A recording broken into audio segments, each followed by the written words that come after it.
Sore itu, jalan raya di pinggiran kota mulai lengang. Lampu-lampu jalan belum sepenuhnya menyala, hanya beberapa sorot oranye yang menerangi aspal.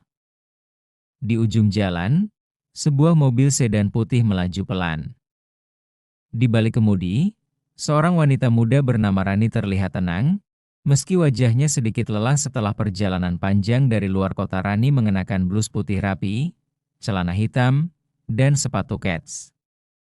Tidak ada yang menyangka bahwa di balik penampilannya yang sederhana, dia membawa sesuatu yang sangat berharga di dalam tas kulit hitam di kursi sebelahnya. Saat mobilnya memasuki sebuah persimpangan sepi, tiba-tiba dari tepi jalan muncul seorang polisi berseragam lengkap, berdiri sambil mengangkat tangan menghentikannya. Rani langsung menginjak rem. "Selamat sore, Ibu. Mohon tunjukkan SIM dan STNK," ujar polisi itu dengan nada datar. Namun sorot matanya tidak seperti petugas biasa. Ada kesan mengintimidasi. Rani menyerahkan dokumen-dokumennya tanpa banyak bicara. Polisi itu memeriksanya sebentar, lalu menggeleng-gelengkan kepala. "Wah, ini bisa jadi masalah, Bu. Plat mobil Ibu ada yang nggak sesuai data," ucapnya, lalu menatap tajam ke arah Rani. Rani mengerutkan kening. "Tidak sesuai bagaimana, Pak? Mobil ini resmi, surat-surat lengkap. Saya baru saja dari perjalanan dinas." Polisi itu tersenyum tipis, tapi nadanya mulai berubah. "Begini saja, kalau mau cepat beres, Ibu tinggal kasih saya uang administrasi. Katakanlah 2 juta rupiah, nanti saya yang urus. Kalau tidak, ya, mobil Ibu bisa saya tilang dan ditahan di pos." Rani menatapnya lama. Dari nada suara dan bahasa tubuhnya, jelas ini bukan prosedur resmi. Tapi dia tetap berusaha tenang. "Maaf, Pak. Kalau memang saya salah, silakan tilang sesuai aturan. Saya tidak akan bayar di luar prosedur."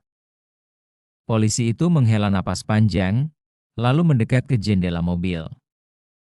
Suaranya merendah, tapi nadanya mengancam.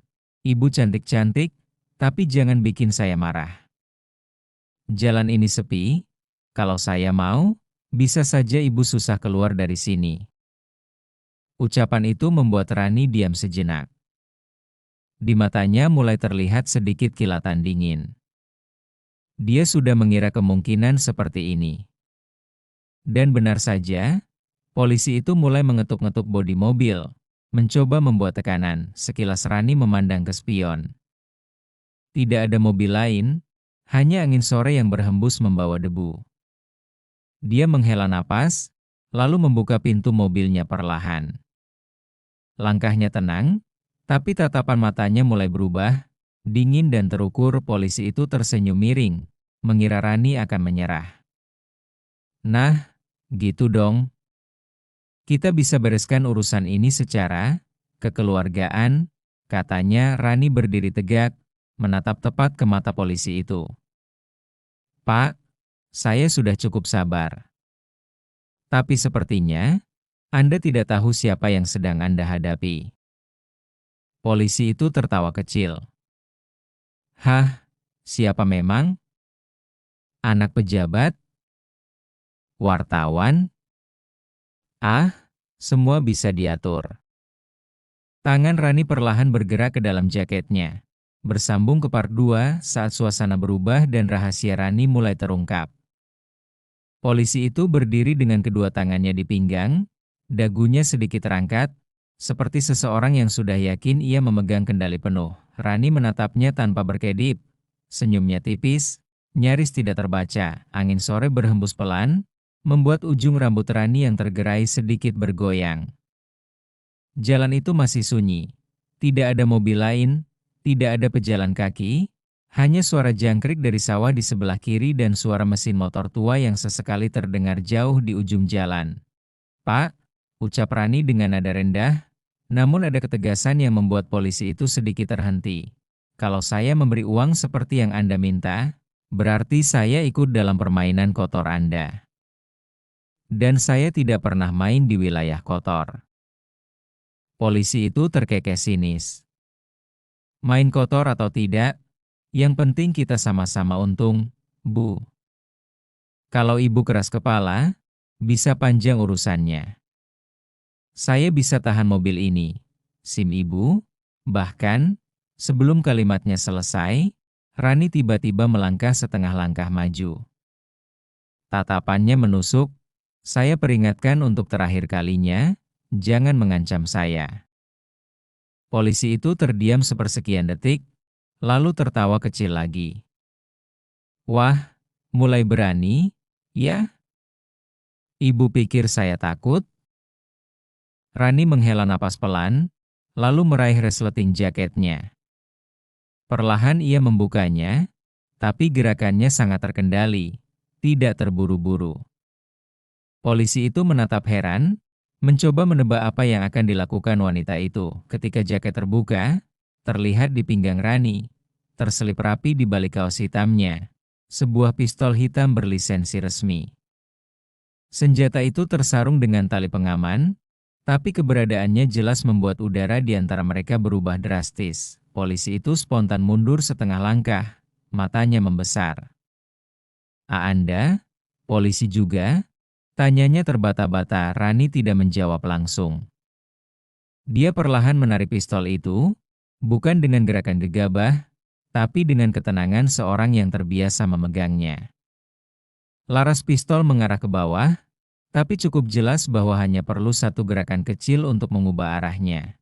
Bukan, jawab Rani singkat, nadanya dingin. Saya bukan polisi, tapi saya punya izin resmi membawa ini, dan alasan yang sangat jelas untuk menggunakannya kalau saya merasa terancam. Polisi itu mulai gelisah. Keringat muncul di pelipisnya meski sore itu angin berhembus cukup sejuk. Tangannya yang tadi santai di pinggang kini perlahan terangkat, seolah mencoba menenangkan situasi. Bu, kita bisa bicarakan baik-baik. Tidak usah seperti ini, katanya. Suaranya mulai goyah. Rani melangkah setapak lagi. Jaraknya kini hanya sekitar 1 meter darinya. Dari awal saya sudah mau bicarakan baik-baik, Pak. Tapi Anda memilih mengancam saya di jalan sepi, memanfaatkan seragam Anda untuk memeras orang. Anda pikir semua orang yang Anda berhentikan bisa Anda kendalikan? Polisi itu tidak menjawab. Dia hanya berdiri kaku. Matanya sesekali melirik ke kanan dan kiri. Seolah mencari jalan keluar, Rani mengangkat pistolnya sedikit, tidak menodong tepat ke kepala, tapi cukup untuk membuat pesan itu jelas. Dia tidak main-main dan di detik itu juga, wajah polisi yang tadi arogan berubah pucat. Sekarang, Pak, suara Rani makin dingin. Anda akan memberikan kembali SIM dan STNK saya, lalu Anda akan berdiri di tepi jalan itu sampai saya pergi.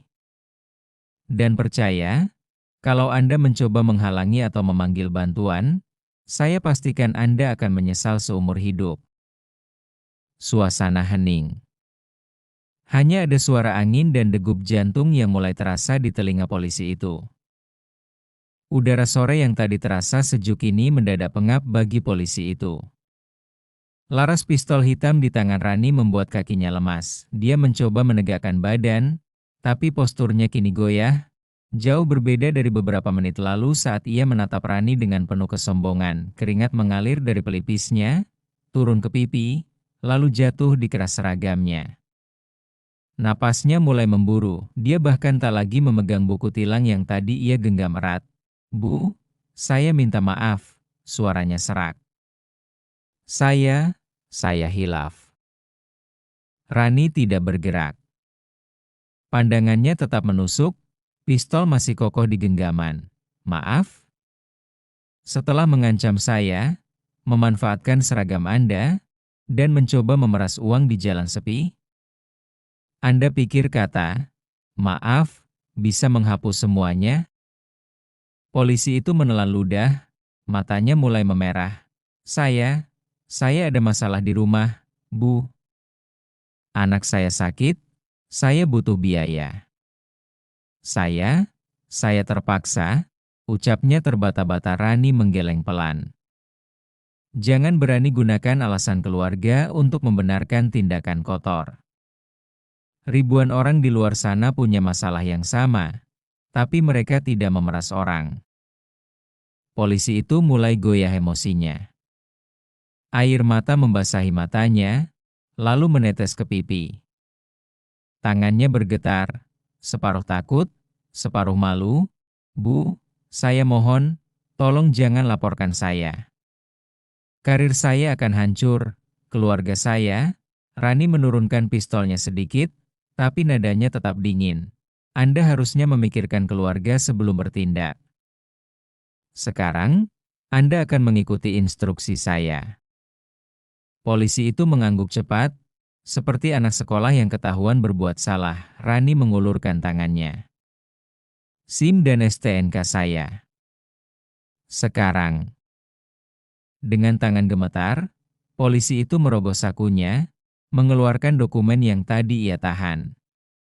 Ia menyerahkannya dengan kepala tertunduk. Rani menyimpannya kembali ke dalam tas, lalu mengambil ponselnya.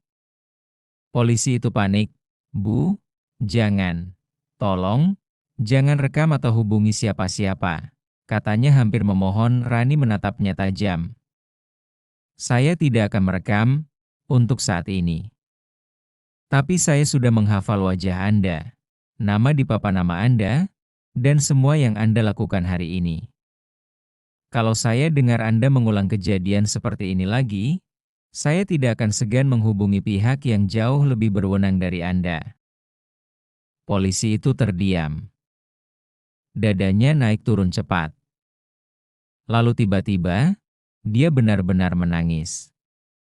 Bahunya berguncang, suara isakannya terdengar di antara desir angin sore. Semua arogansi yang tadi dia tunjukkan di awal lenyap seketika, tergantikan rasa takut dan penyesalan, atau mungkin hanya ketakutan akan akibat perbuatannya. Rani memandangnya sejenak, lalu menyelipkan pistolnya kembali ke sarung. Tapi sebelum masuk mobil, ia berkata lirih, namun tegas. "Anda sangat beruntung hari ini, Pak. Kalau saja saya tidak menahan diri, mungkin cerita kita akan berakhir sangat berbeda." Polisi itu menunduk dalam-dalam, seolah tak sanggup menatap mata wanita yang baru saja membalikan situasi dalam waktu singkat. Rani membuka pintu mobil, masuk, lalu menyalakan mesin. Tapi sebelum pergi, ia menurunkan kaca jendela sedikit. "Oh iya," ucapnya singkat. "Nama saya Kapten Rani Prameswari, Intel Kodam." Polisi itu mendongak seketika, matanya membelalak. Namun Rani sudah menutup kaca mobil dan melaju, meninggalkannya berdiri di tepi jalan, terisak, dengan seragam yang kini terasa berat di tubuhnya. Mobil sedan putih itu melaju perlahan meninggalkan persimpangan. Sorot mata Rani di balik kaca spion tetap tajam, tapi napasnya mulai teratur kembali. Udara sore berubah menjadi temaram, matahari condong di ufuk barat, meninggalkan garis cahaya keemasan di langit yang sebentar lagi akan gelap. Di kaca spionnya, ia masih sempat melihat sosok polisi itu berdiri kaku di pinggir jalan, kepalanya tertunduk, bahunya berguncang. Sekilas, Rani berpikir, bukan tentang rasa kasihan, tetapi tentang betapa rapuhnya moral seseorang ketika godaan kekuasaan dan uang menguasai. Hati kembali ke markas setengah jam kemudian. Rani memasuki halaman sebuah bangunan sederhana berwarna abu-abu. Di luar, hanya terlihat papan bertuliskan gudang peralatan logistik. Tidak ada tanda bahwa tempat itu sebenarnya adalah salah satu pos rahasia milik Intel Kodam. Begitu masuk, beberapa pria berseragam preman menyapanya. Mereka bukan orang sembarangan. Semua adalah personel intelijen dengan catatan tugas panjang di berbagai operasi lapangan. "Laporan, Kapten?" tanya seorang pria parubaya dengan rambut cepat, menyambutnya di pintu. Rani menyerahkan tas kulit hitam yang tadi selalu ia jaga di kursi penumpang. Dokumen dari perbatasan sudah aman. Tapi di jalan pulang, ada sedikit gangguan. "Gangguan?" Pria itu menaikkan alisnya. Rani tersenyum tipis. Hanya seorang polisi nakal yang mencoba bermain-main di jalan sepi. Sudah saya bereskan di tempat. Pria itu tertawa kecil. Kasihan dia. Dia pikir bisa menekan orang yang salah. Rani tidak menanggapi. Dia berjalan menuju ruang kerjanya, menaruh tas itu di meja, lalu duduk sambil membuka map laporan. Tangannya cekatan, tapi pikirannya kembali teringat pada wajah polisi tadi. Bagaimana sorot matanya berubah dari sombong menjadi takut, lalu hancur. Perintah rahasia tak lama, ponsel Rani bergetar. Sebuah pesan masuk dari nomor berkode militer. Kapten, identitas polisi yang Anda temui tadi siang sudah kami lacak. Dia punya catatan lama, pemerasan, intimidasi, bahkan dugaan keterlibatan dalam penggelapan barang bukti. Tindak lanjut? Rani mengetik balasan dengan cepat. Amankan bukti dan serahkan ke Propam. Jangan langsung tangkap. Biarkan dia merasakan tekanan dari atas. Saya ingin dia sadar bahwa dia diawasi. Mengirim pesan itu, Rani bersandar di kursinya. Baginya, menghukum seseorang bukan hanya soal membuat mereka menderita saat itu juga, tapi menanamkan rasa takut yang panjang. Sebuah ketakutan yang membuat mereka berpikir ulang sebelum mengulang kesalahan. Di rumah polisi itu sementara itu, di rumah kecil di pinggiran kota, polisi yang tadi siang berdiri ketakutan di tepi jalan duduk termenung di ruang tamu. Seragamnya masih dipakai, tapi kancing atasnya terbuka. Istrinya memandang dari dapur dengan raut khawatir. Kamu kenapa, Mas? Dari tadi diam saja. Ada masalah di kantor? Polisi itu menatap kosong ke lantai. Dalam pikirannya, suara Rani terus terngiang. Kalau saya dengar Anda mengulang kejadian seperti ini lagi, saya tidak akan segan. Dadanya terasa sesak. Dia tahu wanita itu bukan orang biasa. Dan sekarang dia yakin betul wanita itu bisa menepati ancamannya. Tidak, cuma capek, jawabnya pelan, mencoba menutup-nutupi. Tapi di lubuk hatinya, ia tahu ini bukan sekadar lelah, ini ketakutan yang akan menghantuinya lama. Pelajaran dari jalan sepi 3 hari kemudian, berita lokal menayangkan kabar singkat. Seorang oknum polisi diduga terlibat pemerasan di jalur lintas kota.